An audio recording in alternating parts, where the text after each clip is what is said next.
بسم الله الرحمن الرحيم. الرحمن علم القرآن.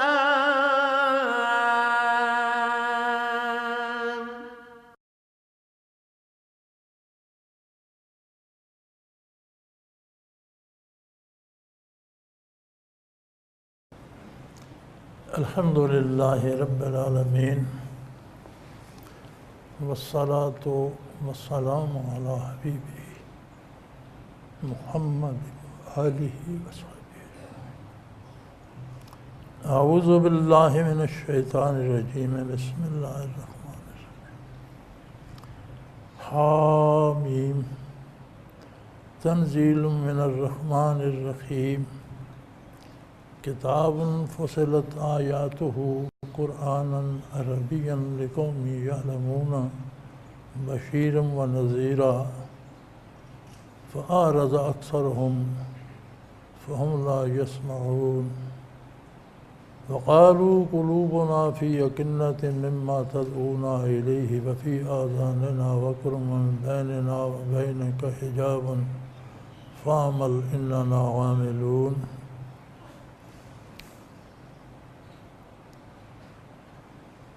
قل انما انا بشر مثلكم يوحى الي انما الهكم اله واحد فاستقيموا اليه واستغفروه وويل للمشركين الذين لا يؤتون الزكاة وهم بالآخرة هم كافرون. ان الذين آمنوا وعملوا الصالحات لهم اجر غير ممنون.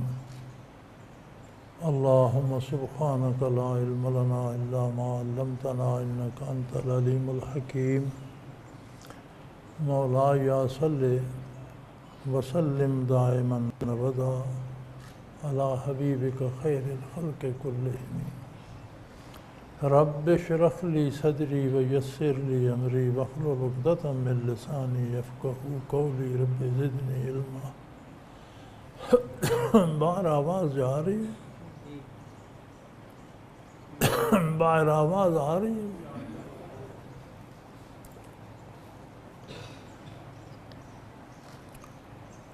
سورہ حامیم شروع ہوتی ہے،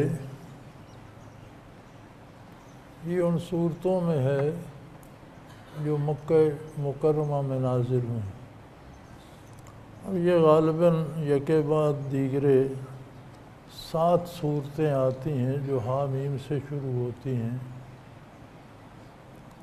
ان کے نام تو الگ الگ ہیں، جیسے اس کا نام حامیم سجدہ ہے، جو اس میں سجدہ کی ایک آیت ہے.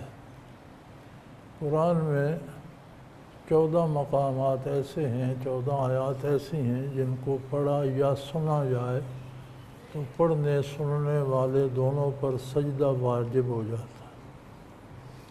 اسے سجدے تلاوت کہتے ہیں، اور یہ سجدہ باوضو ہو کر اللہ اکبر کہہ کے سجدے میں چلے جائیں، تسبیحات پڑھنے کے بعد اللہ اکبر کہہ کر اٹھیں اور فارغ ہو گئے. صرف سجدہ کرنے سے سجدہ تلاوت ادا ہو جاتا ہے. یہ تقریباً 7 صورتیں ہیں جنہیں حوامیم بھی کہا جاتا ہے. یہ یکے بعد دیگرے اکٹھی آتی ہیں. جو صورتیں مکہ مکرمہ میں نازل ہوئیں ان کی خصوصیت یہ ہے کہ ان میں زیادہ بحث عقائد پر، اسلام کی بنیاد بن رہی تھی اور عقائد صحیحہ بیان فرمائے جا رہے تھے. مدنی صورتوں میں بھی اگرچہ عقائد کی بات ہے، لیکن زیادہ زور اعمال پر اور کردار پر ہے. حامیم حروف مقطعات میں سے ہے. اللہ و رسولہ عالم، اس کے مفہوم اللہ جانے، اللہ کا رسول صلی اللہ علیہ وسلم جانے. یہ اللہ کریم کا ارشاد ہے کہ ہم نے بعض اہل علم کو بتائے ہیں جنہیں بتائے ہیں وہ جانے. لیکن اس سے یہ بات ثابت ہو گئی کہ قرآن کریم کا ترجمہ آتا ہو تو نور علی نور ہے، لیکن نہ بھی آتا ہو تو تلاوت کی جو کیفیات ہیں اور جو ثواب و اجر ہے اور جو تبدیلی دل میں آنی چاہیے وہ آتی ہے. کیونکہ اب ان کلمات کے ترجمہ تو کسی کو نہیں آتا، لیکن ان کی تلاوت کا ثواب بھی ملتا ہے اور جو تبدیلی دل میں، سوچ میں، فکر میں آنی چاہیے وہ بھی آتی ہے. تنزیل من الرحمن الرحیم.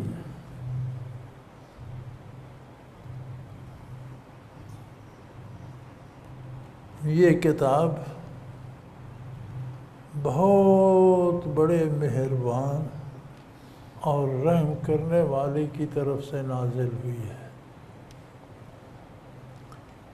اس آیہ کریمہ میں بڑی عجیب و غریب حکمتیں ارشاد فرمائی ہیں.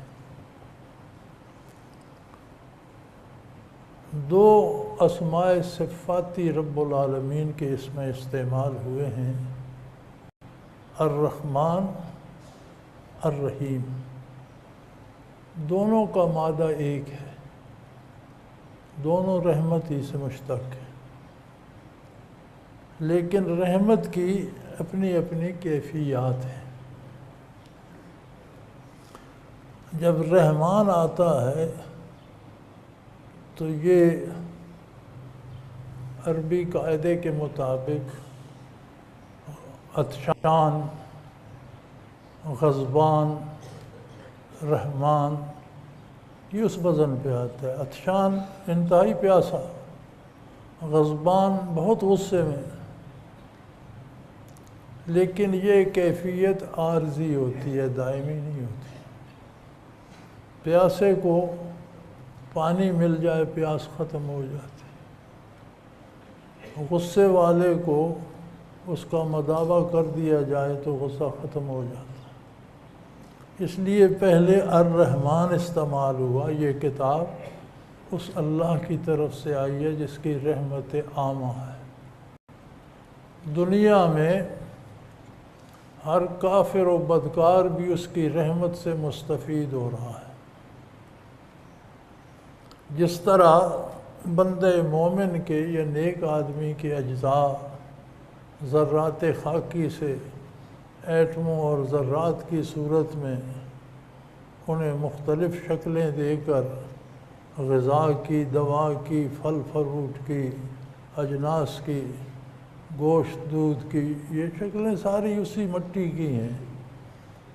انہیں ایک مادے میں تبدیل کر دیتا ہے جمع کر کے اور پشتے پدر میں محفوظ کر دیتا ہے.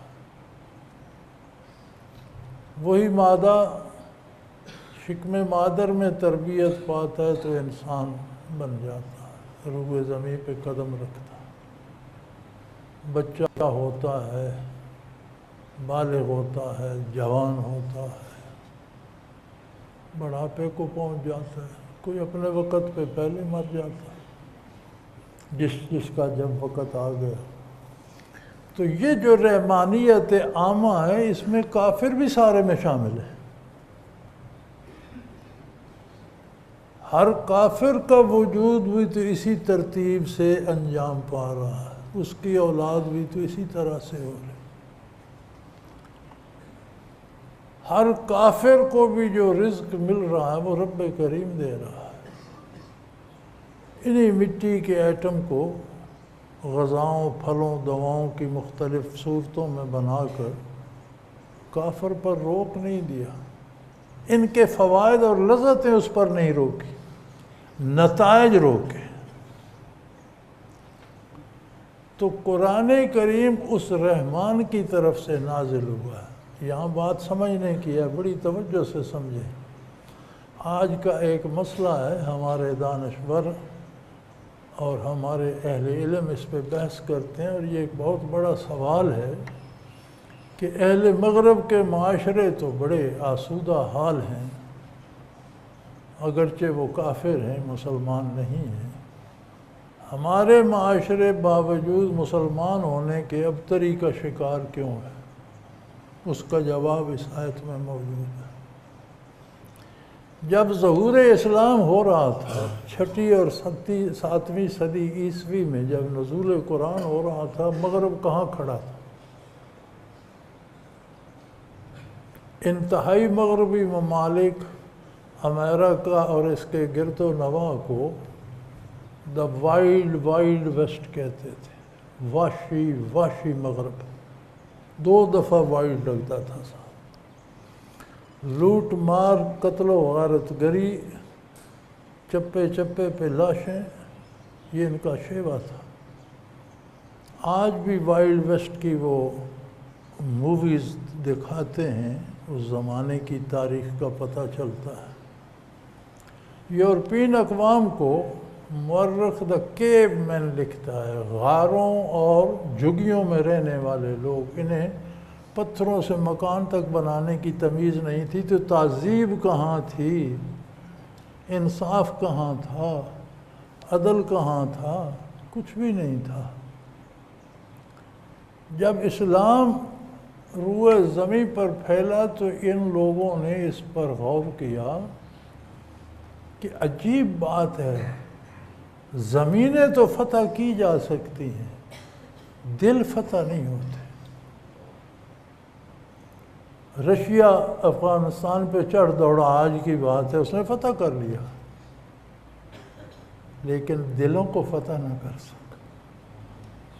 10 سال کی جنگ کے بعد زخموں سے چور شکست خوردہ دریائے آمو کے پار چلا گیا، ٹوٹ پھوٹ کا شکار ہو گیا، اس کی فیڈریشن ٹوٹ گئی۔ پھر امریکہ بہادر چڑھ دوڑا، اسے 10 سال سے زیادہ عرصہ ہو گیا ہے، زمین پہ تو بیٹھا ہے، دلوں کو فتح نہیں کر سکا۔ لوگ لڑ رہے ہیں، مار رہے ہیں، مر رہے ہیں، اور جب تک رخصت نہیں ہوتا مرتے مارتے رہیں گے۔ دلوں کو فتح نہ، وہ حیران تھے کہ یہ مسلمان افواج جہاں پہنچتی ہیں تو لوگ سارے مسلمان ہو جاتے ہیں، باپ دادا کے عقائد و نظریات چھوڑ دیتے ہیں، اپنے سارا نظام، معاشیات، سیاسیات، ماحولیات، سارا معاملات، سارا نظام، عدالت، انصاف، سارا بدل دیتے ہیں، اور اسلام کو وہ یہ اس میں کیا ہے؟ کوئی بات تو ہے کہ ان کی افواج زمین فتح نہیں کرتی، دل فتح کرتی ہے، یہ کیا بات ہے؟ تو انہوں نے وہ نکات تلاش کیے کہ یہ انصاف کرتے ہیں، یہ معاشرت میں تہذیب کا لحاظ رکھتے ہیں، یہ کاروبار میں دیانت کرتے ہیں، یہ عدالت میں سفارشیں نہیں مانتے، رشوتیں نہیں لیتے، عدلیہ میں انصاف دیتے ہیں۔ کیا یہ اوصاف انہوں نے اپنا نہیں لیے؟ اس معاشرے میں یہی خوبیاں ہیں نا، تو اس کے پاس تو نہیں تھیں، اس نے اسلام سے لی۔ یہ تنزیل ہے من الرحمن، بہت بڑے رحم کرنے والے سے۔ رحمان ہے، عارضی صفت ہے، یہ دار دنیا تک ہے، جب دنیا ختم ہوگی تو اس صفت کا ظہور بھی مخلوق پر ختم کر دیا جائے گا۔ تو دنیا کا فائدہ اگر قرآنی احکام پر کافر بھی عمل کرے گا تو دنیا کا فائدہ اس کو بھی ہوگا۔ یہ تنزیل من الرحمن ہے، اس کی رحمانیت کا ظہور ہے۔ اگر مومن کرے گا تو دنیا بھی سدھرے گی، آخرت بھی سدھرے گی، چونکہ اس کے ساتھ اس کی رحیمیت کا تعلق ہے۔ الرحیم یہ ہے بروزن حکیم، علیم۔ اب کوئی دانا ہے تو یہ عارضی صفت نہیں، کوئی عالم ہے تو یہ عارضی صفت نہیں، یہ دائمی صفت ہے۔ الرحیم دائمی صفت ہے، جو ایمان لائے گا اسے دنیا میں بھی فائدہ ہوگا، آخرت میں بھی فائدہ ہوگا، رحیمیت منقطع نہیں ہوگی۔ تو کافر و مومن میں یہ فرق ہے کہ قرآنی اصولوں پر اگر کافر بھی عمل کرے گا تو دنیا کا فائدہ ضرور پائے گا، جو آج مغرب اٹھا رہا ہے۔ جن اصولوں پر مغرب نے عمل نہیں کیا، قرآن نے کہا شراب حرام ہے، انہوں نے کہا جی ہم پئیں گے، کیا آج شراب کے ہاتھوں تنگ نہیں ہے؟ کیا ہر خبر، ہر ڈرامے، ہر فلم کے ساتھ اشتہار نہیں دیتے کہ ڈرنکنگ از انجوریس، شراب پینا موت کو دعوت دینا ہے؟ انہوں نے کہا جی عورت کے ساتھ جنسی تعلقات ہم اپنی مرضی کے رکھیں گے۔ آج عورت کے ہاتھوں بیزار نہیں ہے؟ باپ بیٹی کو، بھائی بہن کو، میاں بیوی کو نہیں سنبھال سکتا۔ آج ان کے پاس اس کی کوئی دوا نہیں ہے۔ جہاں جہاں سے انہوں نے بھی قرآنی قوانین کو نہیں مانا، وہاں وہ بھی ذلت و خواری سے درد دوچار ہیں۔ ہمارے دانشوروں کی نظر اس طرف کیوں نہیں جاتی؟ جو سہولتیں ان معاشروں میں وہ انہی امور میں ہیں جن پر انہوں نے قرآن سے اصول لے لیے، اور یہ ان کا بڑا خوبصورت تجزیہ تھا کہ یہ مسلمان جہاں جاتے ہیں، یار فوج کو تو چھوڑ دو، ایک بندہ جاتا ہے اور ایک ریاست مسلمان ہو جاتی ہے، کمال ہے۔ ایک معین الدین رحمۃ اللہ علیہ جاتا ہے اور اجمیر جہاں ان سے پہلے ایک کلمہ گو نہیں تھا، ان کی زندگی میں اسلام سے منور ہو جاتا ہے۔ 1.25 لاکھ کے قریب ان کے جنازے میں شریک لوگ تھے۔ 30 سال انہوں نے وہاں بسر فرمایا۔ 90 سال کی عمر میں اجمیر گئے، 120 سال کی عمر میں وصال فرمایا۔ تو 30 سال بڑھاپے کے، پیرانہ سالی کے، لیکن ان میں ریاست مسلمان ہو گئی تو وہ حیران ہوتے تھے کہ یہ عجیب بات ہے، یہ دل فتح کر لیتے ہیں۔ چنانچہ انہوں نے دیکھا کہ ان کے اصول کیا ہیں، انہوں نے ان اصولوں کو اپنایا۔ کسی نے چرچل سے کہا تھا، جب ہٹلر نے لندن کی اینٹ سے اینٹ بجا دی، 1,000 جہاز کا فلیٹ آتا تھا لندن پر بمباری کرنے کے لیے ہٹلر کا، اور زیر زمین انہوں نے جو ریلوے بنائی ہوئی تھی، جو لوگ بچے وہ زیر زمین چلے گئے تھے، زمین پر کوئی مکان سلامت نہیں چھوڑا تھا۔ تو اس عہد میں چرچل وزیر اعظم بنا، تو اسے کسی نے کہا کہ ہے کوئی ہمارے بچنے کی امید؟ تو اس نے کہا تمہاری عدالتیں انصاف کر رہی ہیں؟ ہم نے کہا عدالتیں انصاف کر، اس نے کہا پھر ہم نہیں تباہ ہوں۔ دیکھو یہ تجزیات جنہوں نے قرآن کو نہیں مانا، انہوں نے بھی یہ باتیں قرآن سے سیکھی ہیں کہ انصاف ہوگا تو قوم تباہ نہیں ہوگی۔ آج ہم دہشت گردی کا علاج بندوں کو مار کر تلاش کر رہے ہیں۔ ارے بھائی، بندے تو پتے اور شاخیں ہوتی ہیں، 2 کاٹ دو گے 4 اور شامل ہو جائیں گے۔ کیا جہاں سے شاخیں کاٹی جائیں وہاں زیادہ شاخیں نہیں پھوٹتی؟ فطرت کا اصول ہے، 10 مار دو گے 20 آ جائیں گے۔ ان عدالتوں کو انصاف پہ لگاؤ،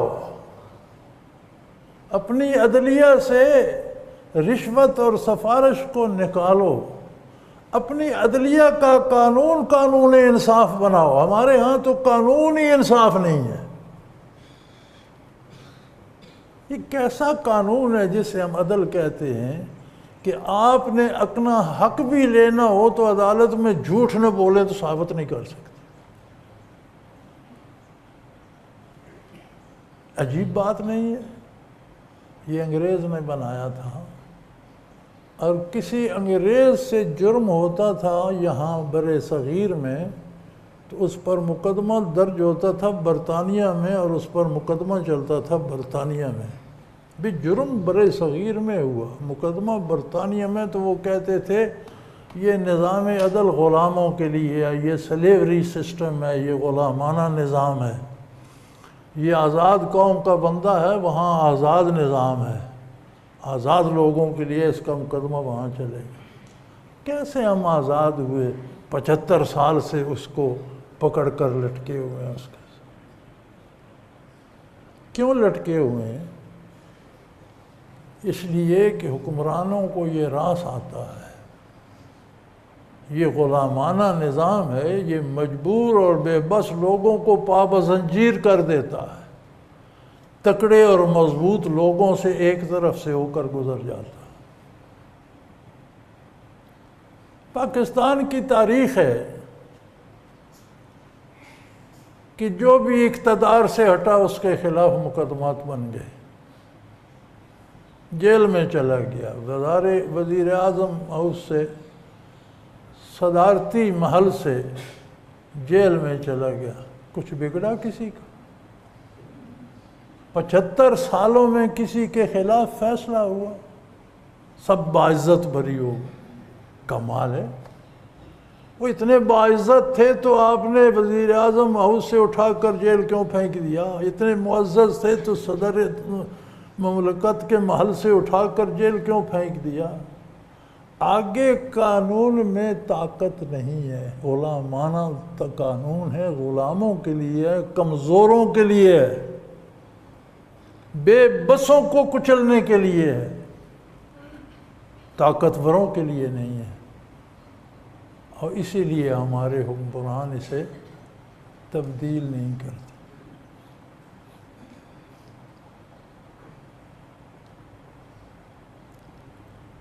نیب ایک محکمہ ہے ہمارا، مرکز کا بھی ہے، صوبوں میں بھی ہے، جو رشوت خوری، برائی، حرام خوری، گورنمنٹ کا مال، لوگوں کا مال، خزانے لوٹ پوٹ کی تحقیقات کرتا رہتا ہے۔ تو کل ہماری قومی اسمبلی میں تحریک پیش ہوئی کہ نیب کے اختیارات کو محدود کیا جائے، یہ ہمیں بھی پوچھنے لگ گیا ہے۔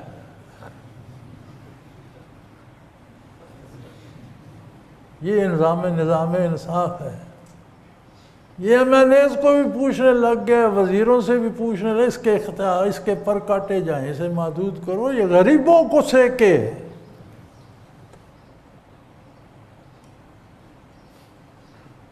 تو میاں اللہ رحمان ہے، کافر نے بھی جہاں اس کے قرآن کے اصول اپنائے، دنیا میں اس کو بھی اس نے بھلا پہنچایا۔ یہ وجہ ہے کہ مغربی معاشرہ پرامن ہے، کہ وہاں انصاف ہے، رشوت نہیں ہے، جھوٹ نہیں ہے، چور بازاری نہیں ہے۔ دیکھو عجیب بات ہے،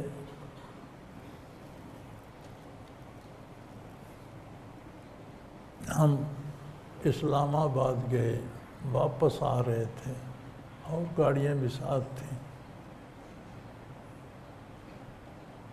تو کچھ لڑکوں پر اوور سپیڈنگ یا غلط ڈرائیو کرنے پر جرمانے ہوئے۔ ان میں ہمارا ایک عزیز بھی تھا جو امریکہ سے آیا ہوا تھا۔ تو جب ہم کلر کہار پہنچے، میں نے گاڑی روکی، وہ ادا کرنے کے لیے جو وہ لیتے ہیں، اسے کیا کہتے ہیں، ٹول ٹیکس۔ تو جو 2-4 لڑکے تھے جن پر جرمانے تھے، تو اس وقت اب وہ جرمانہ نقد لے لیتے ہیں، اس وقت وہ اس پہ کارڈ پہ لکھ دیتے تھے، ٹول پہ جاتا تھا تو دیتے۔ تو میں نے گاڑی روکی تو انہوں نے پاس سے شرر کر کے گزر گئے، جو اصل ٹول دینا تھا وہ بھی نہیں دیا، جرمانہ کیا دینا۔ لیکن جب وہ بچہ آیا جو امریکہ سے آیا ہوا تھا تو اس پر بھی 750 فائن تھا، تو وہ رک گیا، اس نے جرمانہ بھی دیا، ٹول بھی دیا۔ جب ہم گھر آ گئے تو وہ دوسرے اس پر ہنسنے لگے کہ ہم تو جرمانے سے بھی بچ گئے، ہم نے ٹول بھی نہیں، تم بے وقوف ہو۔ تو وہ کہنے لگا یہ کیسے ہو سکتا ہے کہ ایک بندے پہ جرمانہ ہو اور وہ دے نہیں، ایک بندہ سڑک استعمال کرے اور وہ ٹول نہ دے، یہ کیسے ہو سکتا ہے، یہ تم کیسے کر لیتے؟ ایسا معاشرہ ہے کہ جو ہمارے بچے وہاں ہیں وہ بھی کچھ سیکھ گئے ہیں کہ یہ تو قانون کے خلاف ورزی ہے، اور یہاں والوں کی تربیت یہ ہے کہ وہ فخر کر رہے تھے کہ ہم نے تو کچھ بھی نہیں دیا۔ تو بھائی جب ایسا ہوگا تو پھر حالات بھی ایسے ہی ہوں گے۔ تنزیل من الرحمن الرحیم، یہ اس اللہ کا کلام ہے جو الرحمن ہے، اس کو نہ ماننے والا بھی اس کے اصولوں پہ عمل کرے گا تو دنیا کا فائدہ ضرور پائے گا، اور وہ الرحیم ہے جو مان کر عمل کرے گا وہ دونوں جہانوں میں شاد کام رہے گا۔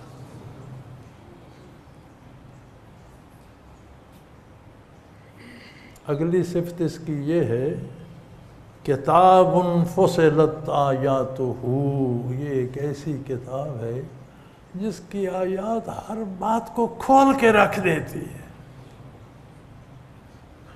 کوئی پردہ، کوئی حجاب، کوئی سوال باقی نہیں رہتا جس کا جواب نہ دے۔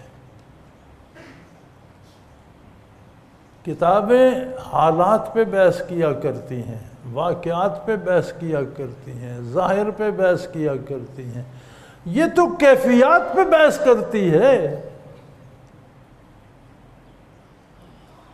یہ تو شعور تک اتر جاتی ہے، یہ تو دلی خیالات کو پڑھ لیتی ہے۔ جو باتیں تمہارے دل پہ وارد ہوتی ہیں یہ ان پر بھی بحث کرتی ہے، ظاہر سے لے کر باطن تک ہر چیز کو کھول کے رکھ دیتی ہے۔ فصلت آیا، کس کی آیت بڑی کھلی کھلی، اخبار بن گیا، وہ خبروں کا مجموعہ ہے۔ ایک بندے نے چند کلمے سیکھے لیکن اس کے دل میں اتر گئے۔ یہ آسان سی بات ہے، میں آپ کو سمجھا دیتا ہوں۔ ایک بندہ ایک جملہ کہتا ہے تو آپ ہنس پڑتے ہیں۔ ہنسے کیوں بھائی؟ جو کیفیت اس جملے کی آپ کے دل پر گئی اس سے مسرت ہوئی اور آپ خوش ہو گئے۔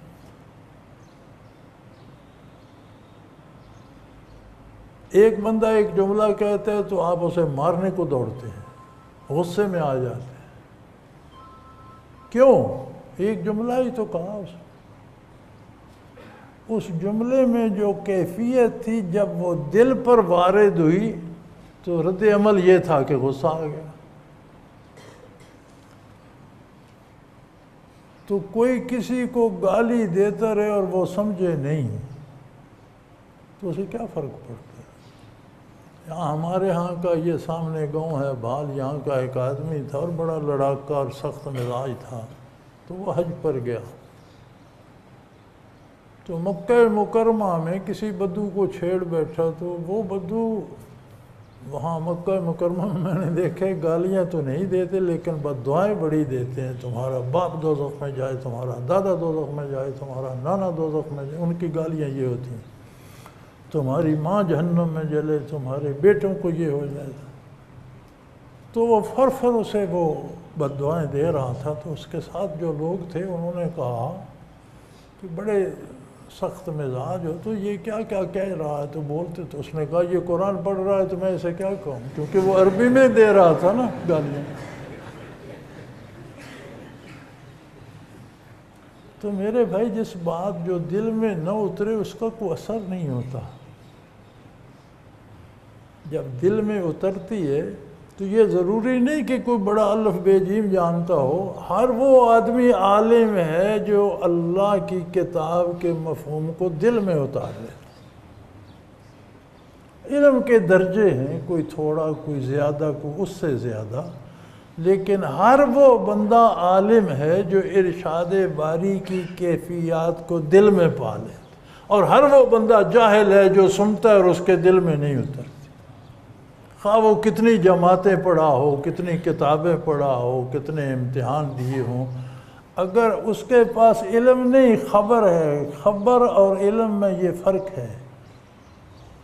خبر دماغ میں جمع رہتی ہے، اس سے کیفیات نہیں بدلتی، حال نہیں بدلتا۔ علم دل میں اترتا ہے، دماغ میں نہیں رہ جاتا، دماغ سے ہو کر سیدھا دل میں جاتا ہے اور اس کی کیفیات مترشح ہوتی ہیں وجود پر۔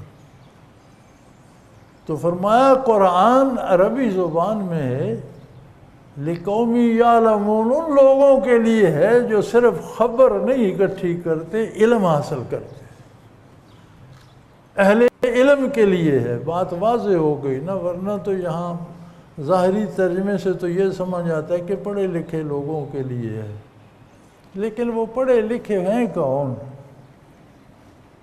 تو قرآن کی نظر میں ہر وہ بندہ جو بات کی کیفیت کو پالے، الحمدللہ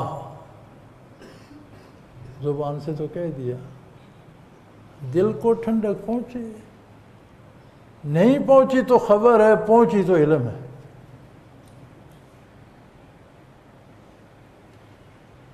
لا الہ الا اللہ محمد الرسول اللہ، زبان سے تو کہہ دیا، دل میں تبدیلی آئی نہیں آئی تو خبر ہے، علم نہیں۔ اسی لیے تو ایمان کا تقاضا ہے نا، اقرار باللسان و تصدیق بالقلب، زبانی اقرار کرے اور اس کا دل، اس کی دل میں کیفیت اترے، یہ علم ہے۔ بشیرم و نذیرا، انسان دار دنیا میں ہے، عالم غیب سے آتا ہے، دنیا میں وارد ہو جاتا ہے، پھر غائب ہو جاتا ہے۔ اب پہلے کہاں تھا نہ کسی کو یہ پتا، اور پھر کہاں چلا گیا نہ کسی کو یہ پتا۔ تو چلو پہلے تو جہاں بھی تھا آ گیا، اب گیا کہاں یہ تو ایک مسئلہ ہے نا۔ پہلے تو اس کا وجود ہی نہیں تھا، مختلف منتشر اجزاء زمین میں، اللہ نے اسے شرف انسانیت بخشا، اب گیا کہاں؟ فرمایا قرآن کا یہی کمال ہے کہ وہ باتیں بتاتا ہے جہاں وہ چلا گیا۔ بشیرہ، وہاں کے نتائج بتاتا ہے کہ جس نے یہ کام کیے اس کو یہ انعام ملیں گے، وہ ایسی ایسی جگہ پہنچے گا۔ جس نے یہ برائیاں کی اس کو وہ ان عذابوں میں چلا گیا۔ بشیرم و نذیرا، تم اور کسی ذریعے سے نہیں جان سکتے، یہ تمہیں آخرت کے نتائج کی خوشخبری بھی دیتا ہے اور برے اعمال کے نتائج سے ڈراتا بھی ہے کہ ابھی وقت ہے، توبہ کر لو، اصلاح کرو۔ یہ بھی مبارک بات ہوئی نا، اس کا انذار بھی، انذار کا ترجمہ تو ہم ڈر کر دیتے ہیں، یہاں اس ترجمے میں بھی ڈرانے والا ہی لکھا ہوا ہے، لیکن ڈر تو مختلف ہوتے ہیں نا بھائی، چور کا بھی ڈر ہے، ڈاکو کا بھی ڈر ہے، دہشت گرد کا بھی ڈر ہے، بیماری کا بھی ڈر ہے۔ نہیں، اپنے اعمال کے نتائج بد کا جو ڈر ہے اس سے بھی آگاہ کرتا ہے کہ جس نے یہ برائیاں کیں اس کے لیے یہ سزائیں بھی ہوں گی۔ یہ کتنی مبارک بات ہے، تو یہ بھی اللہ کا احسان ہے، انذار بھی اس کا ایک احسان ہے، اور بشارت تو ہے ہی، بشارت خوشخبری ہے۔ تو فرمایا، وہ کسی نے کہا تھا نا، رات دن لوگ زیر زمین چلے جاتے، رات دن لوگ زیر زمین چلے جاتے ہیں، کیا خبر تحقیق تماشا کیا ہے؟ اب کوئی پتہ نہیں زمین کے اندر کیا ہو رہا ہے، کیا تماشا ہے، ہمارے پاس تو کوئی کتنی ایک جم غفیر، ایک سمندر ہے انسانوں کا جو روزانہ موت کی وادی میں اتر رہا۔ ایک طوفان ہے جو روزانہ امڑتا چلا آ رہا ہے، عدم سے وجود میں آ رہا ہے، اور ایک سیلاب ہے انسانوں کا جو موت کی گھاٹی میں اترتا جاتا ہے۔ یہ کہاں جا رہے ہیں اتنی مخلوق؟ فرمایا یہ قرآن بتاتا ہے، وہاں کی خبر دیتا ہے، اچھے عقیدے، صحیح عقیدے اور اچھے اعمال کے نیک انجام کی خبر دیتا ہے، برائی پر جو سزائیں مرتب ہوں گی ان کی اطلاع دیتا ہے۔ اللہ فَأَعْرَضَ أَكْثَرُهُمْ فَهُمْ لَا يَسْمَعُونَ، لیکن لوگوں کی اکثریت اعراض کرتی ہے، پرواہ نہیں کرتی، لاپرواہی کرتی۔ اعراض کہتے ہیں منہ پھیر لینا، منہ پھیر لیتی ہے، سننا گوارا نہیں کرتی تو سمجھے گی کیا؟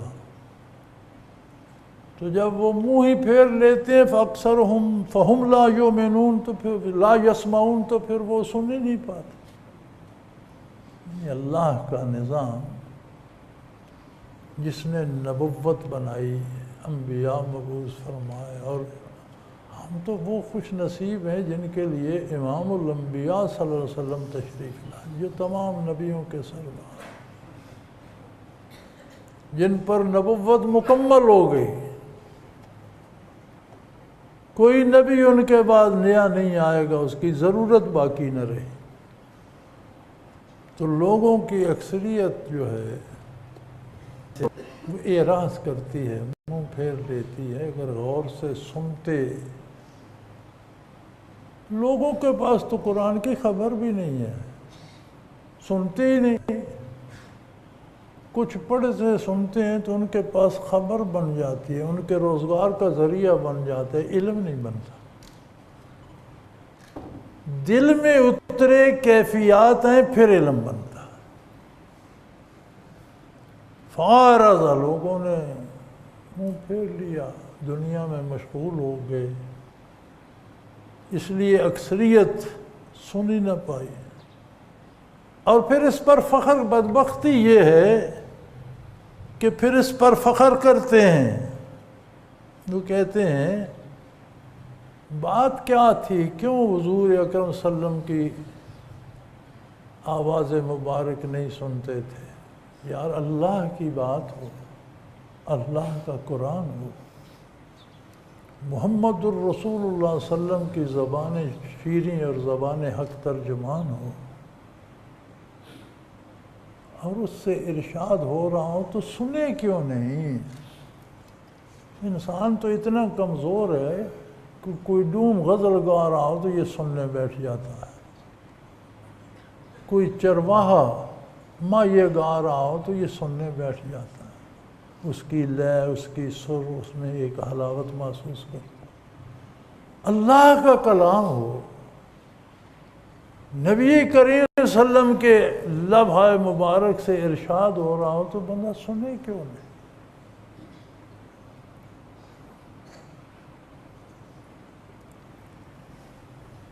قرآن سے کیوں اعراض کرتے تھے؟ وہ صرف اس بات سے نہیں گھبراتے تھے کہ قرآن ہمارے بتوں کو غلط کہتا ہے، یہیں تک بات ہوتی تو شاید وہ مان بھی لیتے۔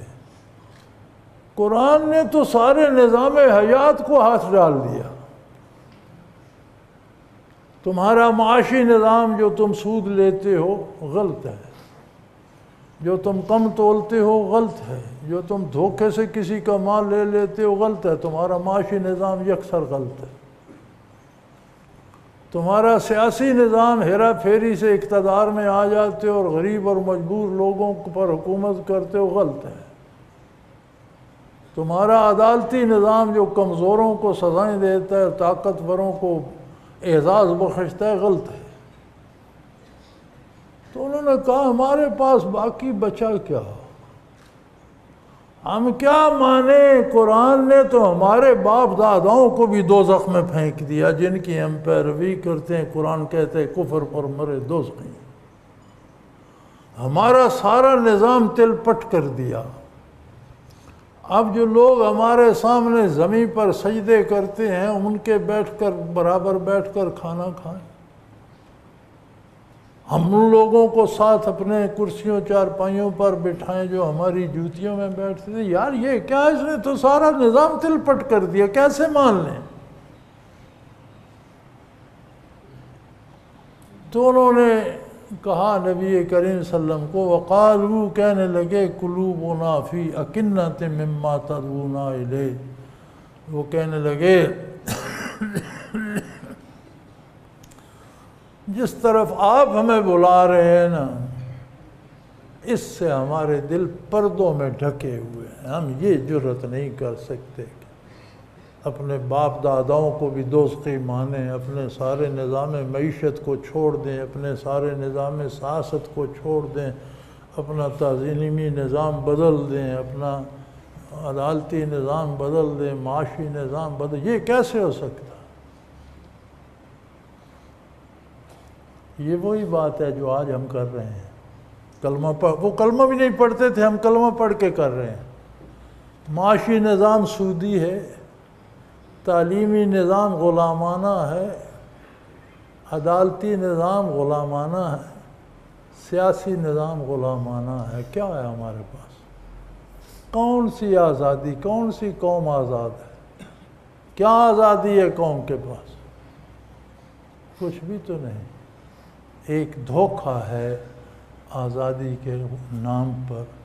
پہلے ہم انگریزوں کے غلام ہو گئے تھے، اب انگریز پرستوں کے غلام ہیں، ان کے پجاریوں کے اور ان کے پیروکاروں کے غلام ہیں. اللہ ہمارے حال پر رحم فرمائے. وہ بھی یہی کہا کرتے تھے کہ ہمارے دلوں پر اس مسئلے میں تو بالکل خلاف میں ہے، پردے میں. ہمارے دل نہیں مانتے کہ ہم اس طرف آئیں. وفی آذاننا وقرم، ہمارے کان اس بات سے بوجھل ہیں، بھاری ہو گئے، بہرے ہو گئے ہیں آپ کی بات سننے سے، ہم سنتے ہی نہیں. بھلا یہ کیا جواب ہے؟ جواب تو دلیل سے ہوتا ہے کہ آپ نے جو یہ ارشاد فرمایا تو ہمارے پاس یہ دلیل ہے کہ یہ طریقہ صحیح نہیں ہے. جب کوئی دلیل نہیں ہوتی تو پیچھے جھگڑا رہ جاتا. وہ کہنے لگے کہ ہم نے آپ کی بات، ہمارا دل تک اترتی نہیں. اور دل تک کیسے جائے جب ہمارے کان ہی قبول نہیں کرتے؟ ہمارے کان آپ کی باتوں سے بہرے ہیں.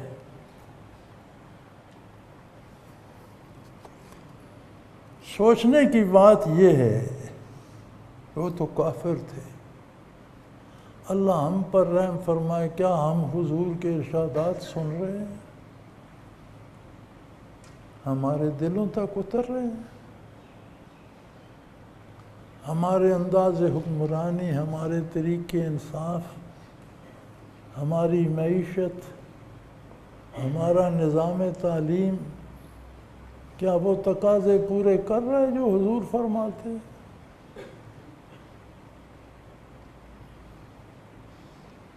نہ سننا بھی بڑا جرم ہے، اللہ معاف کرے، کفر ہے.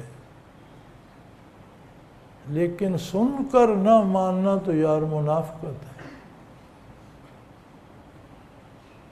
فی الدرک الاسفل من النار، منافق کافروں سے بھی نیچے جہنم کے خانے میں. اللہ ہم پر رحم فرمائے. وَمِن بَيْنَنَا وَبَيْنَكَ حجاب، ہمارے اور آپ کے درمیان پردہ ہے. آپ ایک طرف ہیں، ہم دوسری طرف. آپ اپنا نظام حیات بتاتے ہیں، ہمارے پاس اپنا نظام حیات ہے. آپ اپنا پروردگار اس کا تعارف کراتے ہیں، ہمارے پاس اپنے بت ہیں. آپ طرز عبادت بتاتے ہیں، ہمارے پاس باپ دادا سے ایک طرز عبادت ہے. آپ ایک معیشت بتاتے ہیں، ہمارے پاس معیشت ہے. آپ سیاسی نظام بتاتے ہیں، ہمارے پاس سیاسی نظام ہے. آپ تعلیم کے عام کرتے ہیں، ہمارے پاس تعلیم ہے خاص لوگوں کے لیے. ہم اپنا نظام نہیں چھوڑ سکتے. آپ اس طرف، ہم اس طرف. فَعَمَلْ إِنَّنَا عَامِلُونَ، سو اے اللہ کے نبی، آپ اپنا کام کرو، جسے آپ صحیح سمجھتے آپ وہ کرو، جسے ہم صحیح سمجھتے ہیں وہ کر رہے ہیں۔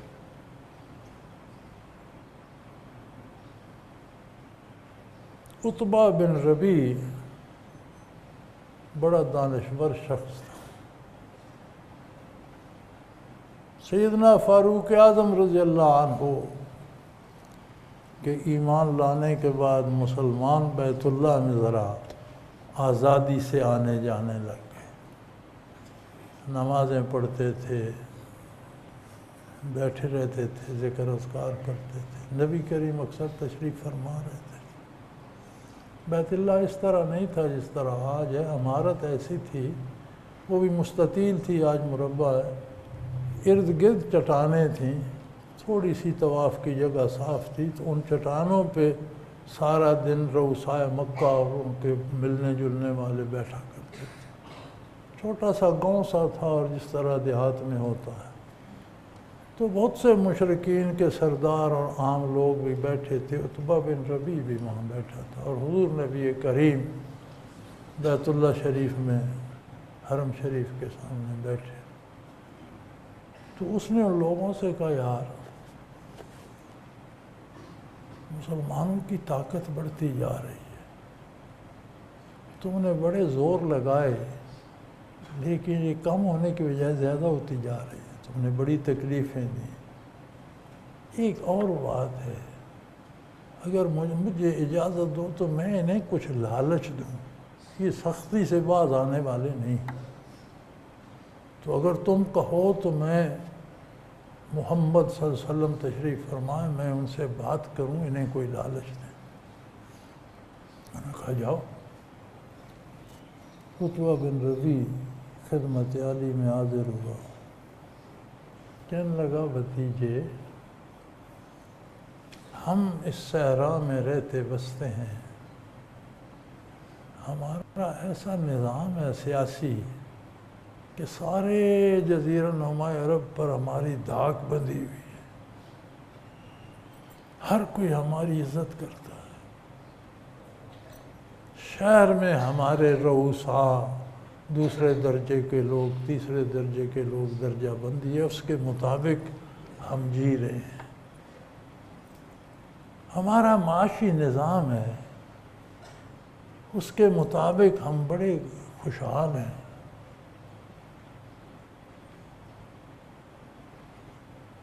ہمارا ایک عدالتی نظام ہے، جو کوئی غلطی کرتا ہے اس سے باز پرس ہوتی ہے، سزا دی جاتی ہے، اور بڑی عزت اور بڑے روب سے ہم مکہ مکرمہ میں گئے۔ آپ اس سارے کو خاک میں ملانے پہ کیوں تل گئے؟ آپ ہمارے آباء و اجداد کو بھی کافر بنا کر جہنم بھیج رہے ہیں، یہ کوئی انصاف کی بات ہے؟ جو آپ کہتے ہیں یہ تو وہ نہیں مانتے تھے، جو نہیں مانتا آپ کہتے ہیں وہ جہنمی ہوگا، تو یہ تو ہمارے باپ دادا بھی گئے، جنہوں نے یہ سارا نظام بنایا وہ بھی، جو سارا نظام ہے وہ بھی چھوڑ دیں، یہ کیا بات ہے؟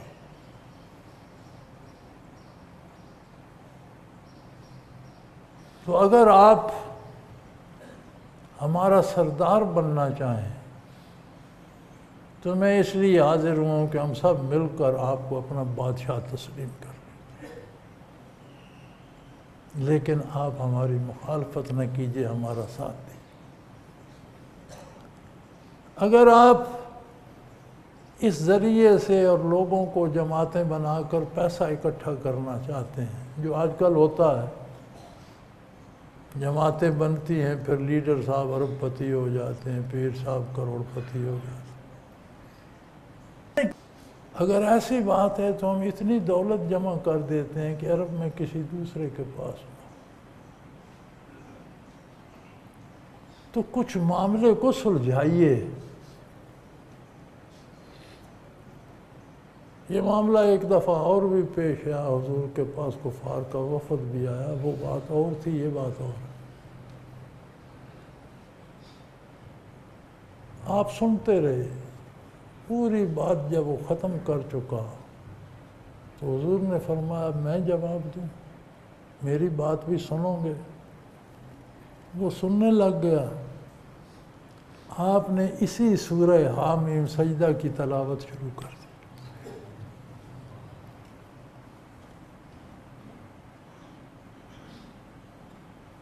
جب آپ اس دوسرے رکوع پہ پہنچے، فَإِنْ أَعْرَضُوا فَقُلْ أَنذَرْتُكُمْ صَاعِقَةً مِثْلَ صَاعِقَةِ عَادٍ وَثَمُودَ، تو اس نے حضور اکرم صلی اللہ علیہ وسلم کے دہن مبارک پہ ہاتھ رکھ دیا، کہنے لگا بھتیجے اپنی قوم کو عاد اور سمود کی طرح ہلاک کرنے کی خبریں مت دو۔ لرز گیا، اٹھ کر چلا گیا۔ مشرکین نے پوچھا کیا کر رہا ہے؟ اس نے کہا میں تمہیں ایک بات بتا دوں، اگر تم اس ہستی کی بات مانتے نہیں ہو تو اس کے ساتھ دشمنی چھوڑ دو۔ باقی عرب اس کی مخالفت کریں گے، اگر باقی عربوں نے انہیں شکست دے دی تو تمہارا مطلب پورا ہو گیا، تمہارا نظام وہیں رہے گا، تمہاری سرداری وہیں رہے گی، اور اگر انہوں نے عرب پر فتح پا لی تو تمہاری حکومت بن جائے گی۔ تو اگر تم نہیں بھی مانتے تو میں اس سے ایسا کلام سن کر آ رہا ہوں جسے روکنا انسان کے بس میں نہیں ہے، مخالفت چھوڑ دو۔ تو وہ کہنے لگے اس پر بھی جادو چل گیا۔ بدبختی کہاں چھوڑتی ہے۔ تو فرمایا انہیں فرما دیجئے قل انما انا بشر مثلکم، میں کوئی فرشتہ نہیں ہوں، کسی اور پلانٹ کی مخلوق نہیں ہوں، تمہاری طرح انسان ہوں۔ اس موسموں کی گرمی سردی مجھے بھی متاثر کرتی ہے، بھوک پیاس مجھے بھی متاثر کرتی ہے، میرے بھی بیوی بچے بھی ہیں، میرے بھی رشتہ دار والدین بزرگوار چچا ماموں قبائل، میرے بھی میکے سسرال، تمہاری طرح میں بھی ایک انسان ہوں، میرے سارے معاملات تمہاری طرح ہیں، تو پھر کیا وجہ ہے کہ میں اسلام قبول کر سکتا ہوں تم نہیں کر، تم کیوں نہیں کر سکتے؟ کیا تم کوئی مختلف مخلوق؟ میں کیوں اسلام قبول کرتا ہوں؟ اس لیے کہ یوحا الیہ، ہوں تو میں بھی بنی آدم، لیکن مجھ پر اللہ کی طرف سے وحی آتی،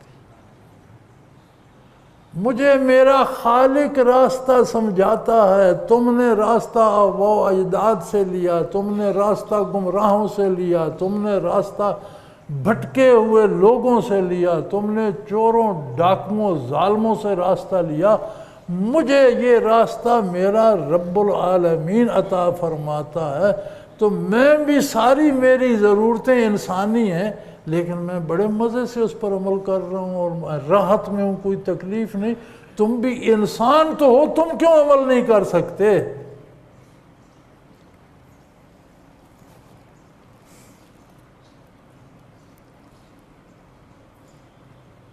قل انما انا بشر مثلکم۔ بعض ہمارے دوست بیچارے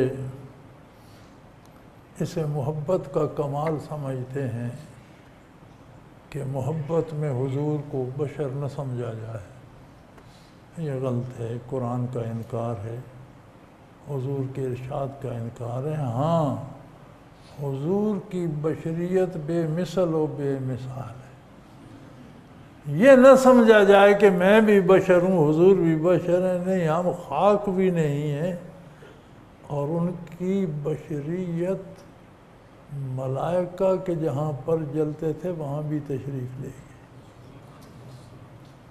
وجود عالی بشریت تھی، آدم علیہ السلام کی اولاد سے تھا، سدرۃ المنتہا پر گیا، اور جہاں تک رب نے چاہا بلندیوں تک گیا۔ جبرائیل امین سدرۃ المنتہا پر رک گئے، یک سر منہ برتر پرم فروغ تجلی بسوزد پرم، ایک سر منہ آگے جاؤں تجلیات باری جلا کر راہ کر دے۔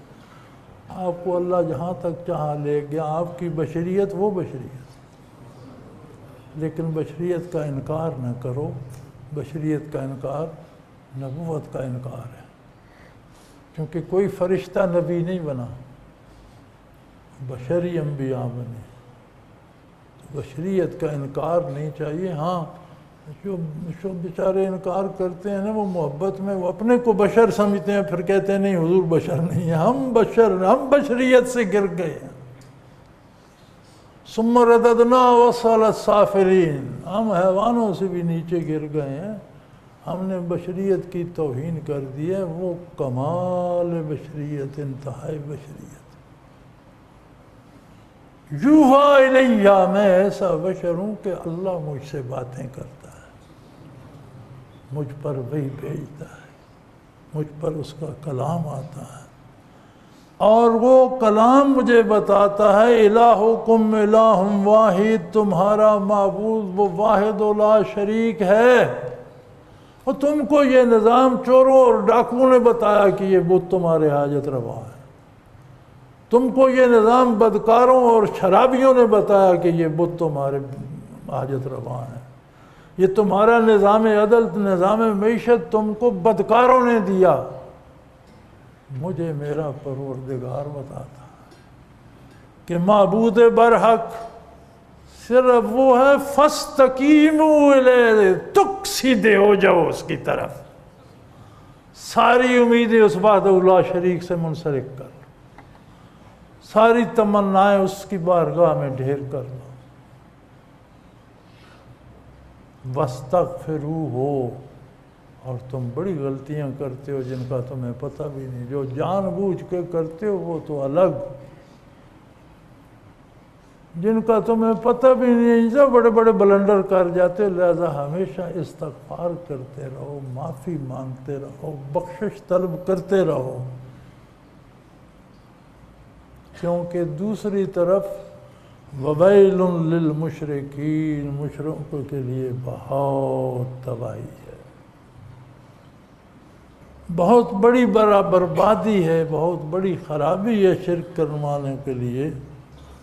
الذین لا یؤتون الزکوٰۃ وہم بالآخرۃ ہم کافرون، مشرک وہ لوگ ہیں، ایسے لوگ ہیں جو زکوٰۃ بھی نہیں دیتے اور آخرت کا بھی انکار کرتے ہیں۔ یہ بہت بڑا سوال یہاں پیدا ہو جاتا ہے کہ اعمال، فرائض، سنن، واجبات، نوافل تب ہوتے ہیں جب ایمان لے۔ کافر پر تو نہ نماز فرض ہے، نہ روزہ فرض ہے، نہ زکوٰۃ فرض ہے، پہلے ایمان لائے تو پھر ایمان کے فرائض اس پہ وارد ہوتے ہیں۔ یہاں کہا گیا تباہ ہو گئے مشرک، یہ زکوٰۃ نہیں دیتے، تو یہاں زکوٰۃ سے مراد معاشی نظام ہے کہ ان کا معاشی نظام غریب پرور نہیں ہے، ان کا معاشی نظام غریبوں کو لوٹنے والا ہے، ان کا معاشی نظام سودی ہے جو غریب سے چھینتا ہے اور امیر کو امیر تر بناتا ہے۔ یہ معنی میرا خیال ہے آتے تو ہم سب کو ہیں، ہم لوگوں کو نہیں بتاتے، ہم ڈرتے ہیں کہ حکومت ناراض ہوگی، ہم ڈرتے ہیں کہ بڑے لوگ ناراض ہوں، جو چیز شریعت نے حرام کی ہے اسے کوئی حکومت حلال نہیں کر سکتی، حرام حرام ہے، اور ہماری عدالتوں نے سود کو اور سودی نظام کو حرام قرار دیا، شریعت کورٹ نے حرام قرار دیا، اور اس وقت بھی غالباً میاں صاحب کی حکومت تھی جن کی آج ہے، تو یہ اس کو لے کر سپریم کورٹ میں چلے گئے، اور سپریم کورٹ میں آج تک 15-16 برس تو ہو گئے ہوں گے، آج تک اس کی سماعت نہیں، وہ ڈیلے ہوتا چلا جا رہا۔ فیصلہ پڑا ہے شریعت بینچ کا، شریعت کورٹ کا، کہ سودی نظام کو بدلا جائے، سود حرام ہے۔ یہاں اسی نظام کی بات ہو رہی ہے کہ یہ مال کو جائز طریقے سے نہ حاصل کرتے ہیں، نہ جائز جگہ پر خرچ کرتے ہیں۔ لا یؤتون الزکوٰۃ، مال زکوٰۃ کا معنی ہوتا ہے پاکیزگی، زکوٰۃ میل ہوتی ہے، مال کا جو نکل جاتی ہے مال پاک ہو جاتا ہے۔ ہمارے ہاں تو یہ میل کھانے والے بڑے پیدا ہو گئے ہیں، سارا رمضان ٹیلی ویژن پر یا وہ گانا بجانا نعت کے نام پر اور یا زکوٰۃ کے اشتہارات ہمیں دے دو ہمیں دے دو، یہ تو محل ہے یار، تم کیوں اس کے پیچھے پڑ گئے؟ ان کو کھانے دو جن کے پاس کچھ نہیں ہے، ہم وہ ہسپتال بنا رہے ہیں، وہ بنا رہے ہیں۔ یہ بنا رہے ہو تو پلے سے خرچ کرو نا یار، تمہارے پلے نہیں ہے تو اس کے تم مکلف ہی نہیں ہو۔ اگر تم خرچ نہیں کر سکتے تو اس کے تم مکلف نہیں ہو۔ اپنے جیسے اور امراء کو ساتھ ملاؤ، اور ضرور غریبوں کے کھانے سے تم نے بنانا ہے، سارے غریبوں کے کھانے کو لوٹ رہے ہیں۔ ہمارے اسپتال کا خرچہ جی 2 کروڑ روپیہ ماہانہ ہے، ہمارا 3 کروڑ روپیہ ماہانہ ہے، اور سارے غریبوں کا لوٹ کر لے جا رہے ہیں۔ اللہ کریم جانے اور یہ لوگ جانے، بہرحال جو کچھ ہو رہا ہے صحیح نہیں ہو رہا۔ فرمایا یہ کافر مالیات کو انصاف سے نہیں چلاتے، اور مالیاتی نظام ایسا ہوتا ہے، غذا ایک ایسی چیز ہے جو سارے کردار کو متاثر کرتی۔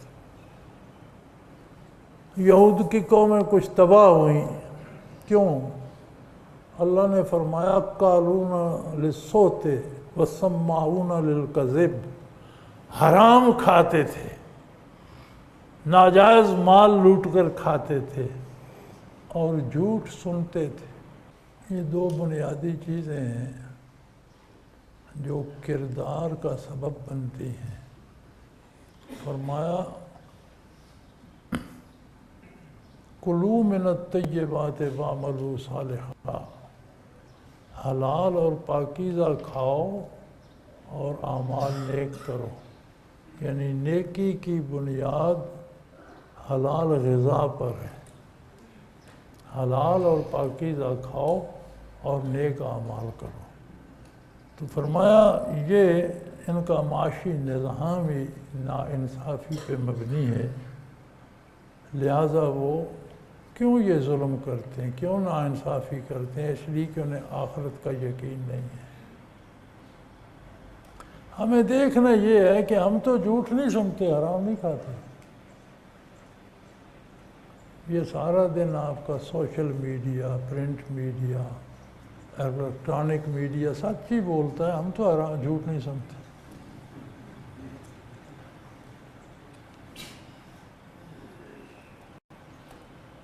ہمارے ہاں تو جھوٹ کو نہیں، تو میاں ان سے بچو، ان پر وقت ضائع کرنے کی بجائے کتابیں دیکھو، قرآن پڑھو، قرآن کا ترجمہ پڑھو، دینی کتابیں پڑھو، جھوٹ سننے سے بچو۔ ہم نظام عام آدمی اسے بدل نہیں سکتا، لیکن اس کا حصہ تو نہ بنے، کم از کم اپنی رقم پر تو سود نہ دے اور نہ لے، اپنے پیسوں پہ سود نہ لے اور سود پر قرضہ بھی نہ لے، اس سے تو بچ سکتا۔ تو جتنا ممکن ہے اتنا ان سے اجتناب کرو کہ یہ آخرت کے انکار کا سبب بن جاتے ہیں۔ حرام کھانے والا بدکار ہو جاتا ہے، اور بدکاری آخرت کے انکار کا سبب بن جاتی ہے۔ یقیناً اس کے ساتھ وہ لوگ بھی ہیں، ان الذین آمنوا وعملوا الصالحات لہم اجر غیر ممنون، یقیناً اس کائنات میں وہ بھی بستے ہیں جن کا ایمان کھرا اور سچا ہے، اور جن کا کردار صالح ہے، اعمال نیک ہیں، ایک اللہ کی عبادت کرتے ہیں، حلال حرام میں تمیز رکھتے ہیں، اور اپنی زندگی اللہ کے اور دین کے بتائے ہوئے اصولوں کے مطابق گزارتے ہیں۔ لہم اجر غیر ممنون، ایسے لوگوں کے لیے ان کا اجر، ان کا ثواب، ان کا بدلہ، ان کے انعامات کبھی ختم ہی نہ ہوں۔ اس بحر ظلمات میں جو دامن بچا کے نکلیں گے، ان پر جو انعامات ہوں گے، فرمایا غیر ممنون، ان کی کوئی انتہا، کوئی حد نہیں ہے، وہ لوگ بھی ہمیشہ رہیں گے اور انعامات ہمیشہ بڑھتے جائیں گے، کم نہیں ہوں گے۔ وآخر دعوانا ان الحمدللہ رب العالمین۔ اللہ اللہ اللہ اللہ اللہ اللہ اللہ اللہ۔ حضرت امیر محمد اکرم آوان مد ظلہ العالی دارالعرفان منارہ ضلع چکوال میں سالہ سال سے قرآن و حدیث کے اوپر خطابات کر رہے ہیں اور سلسلہ نقشبندیہ اویسیہ کے مطابق لوگوں کو ذکر الہی کی تربیت دے رہے ہیں۔ وہ قرآن پاک کی تفسیر ترتیب وار بیان کر رہے ہیں۔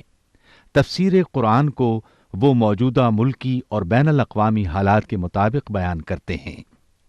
موٹر وے سے کلر کہار کے انٹرچینج سے نکلتے ہوئے کلر کہار کی جھیل سے ہوتے ہوئے میانی، بوچھال اور نورپور سے گزرتے ہوئے دارالعرفان منارہ پہنچ سکتے ہیں۔ حضرت امیر محمد اکرم آوان نے بچیوں اور بچوں کی دینی اور دنیاوی تعلیم کے لیے سقارہ اکیڈمی کے نام سے ایک درسگاہ بھی قائم کی ہے، جس کا افتتاح ملک پاکستان کے صدر جنرل محمد ضیاء الحق نے اپنے دست مبارک سے کیا تھا۔ وہ تمام احباب جو اسلام کی طلب رکھتے ہیں ان سے گزارش ہے کہ دارالعرفان منارہ ضلع چکوال میں امیر محمد اکرم آوان صاحب کے خطابات سے مستفید ہوں۔ وہ ہر جمعے کو نماز سے پہلے بیان فرماتے ہیں۔ ہر ماہ کی پہلی اتوار کو ماہانہ اجتماع ہوتا ہے جس میں آپ خصوصی خطاب فرماتے ہیں اور پاکستان کے چاروں صوبوں سے احباب اس اجتماع میں شرکت کرتے ہیں۔ اس کے علاوہ یہاں سال میں 2 مرکزی اجتماعات بھی ہوتے ہیں، ایک رمضان المبارک میں اعتکاف کا اجتماع اور دوسرا جولائی اور اگست میں 40 دن کا اجتماع ہوتا ہے جس میں روحانی تربیت کی جاتی ہے۔ اپنا خون سیماب دے کر اتنا ہم کر جائیں گے، نام آقا کا چمن میں پھر رقم کر جائیں گے۔